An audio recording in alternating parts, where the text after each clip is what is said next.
మా ఇప్పుడే మూవీ అయితే కంప్లీట్ సరిపోదా శనివారం మూవీ నచ్చేసింది మా విజయ్ సూర్య పోలీస్ ఆఫీసర్ గా నటించాడు అందరికి తెలుసు. షోలోకి వెళ్లే ముందు ఒక లైక్ సబ్ చేయండి ప్లీజ్ సపోర్ట్. ఒక వర్గంలో పోలీస్ ఆఫీసర్ అక్కడున్న ప్రజల్ని మొత్తం చాలా ఇబ్బంది పెడుతూ ఉంటాడు.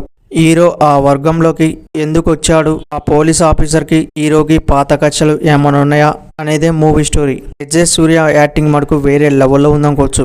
మూవీలో కొన్ని సీన్స్ తప్పితే మిగతా సీన్స్ కూడా పర్లేదు అనిపించింది. కొన్ని సీన్స్ రొటీన్ గా అనిపించింది. హీరో విలన్ లాస్ట్ కు వచ్చారకల్లా వాళ్ళు కొట్టుకోవటం అనేది మనం ప్రతి మూవీలో చూసాం. డైరెక్టర్ రైటింగ్ అలా క్లోజ్ గా తీసిపోయినట్టు అనిపించింది. ఈ మూవీలో లవ్ సీన్స్ అయితే అంతగా వర్కౌట్ కాలే, రొటీన్ గా అనిపించింది. నాని యాక్టింగ్ పర్లేదు అనిపించింది. మూవీలో కామెడీ సీన్స్ కూడా పర్లేదు అనిపించింది. మూవీని ఫ్యామిలీతో 100% గా వాచింగ్ చేయొచ్చు. బ్యాక్గ్రౌండ్ మ్యూజిక్ కూడా పర్లేదు అనిపించింది. సాంగ్స్ అయితే అంతగా వర్కౌట్ కాలే. హీరోకి పోలీస్ ఆఫీసర్ కి వాళ్ళిద్దరూ కొట్టుకునేలాగా అనిపిస్తుంది కానీ జస్ట్ మాట్లాడుకుంటానే సెటిల్మెంట్ చేస్తారు. మెయిన్ థింగ్ ఫ్యామిలీ సెంటిమెంట్ అయితే వేరే లెవెల్ ఉండవచ్చు ఈ మూవీలో. న్యాచురల్ నాని ఎవరి మూవీస్ కన్నా చాలా అంటే చాలా బాగా చేశాడు. మూవీని అయితే ఒకసారి అయితే ట్రై చేయొచ్చు. ఈ మూవీ థియేటర్కి వెళ్ళైతే పోయి చూడొచ్చు. మన ఛానల్ వస్తే ఒక లైక్ సబ్ చేయండి ప్లీజ్ సపోర్ట్ మీ. మన ఛానల్లో మంచి మంచి మూవీ రివ్యూస్ ఇచ్చినాం, పోయి చూడండి.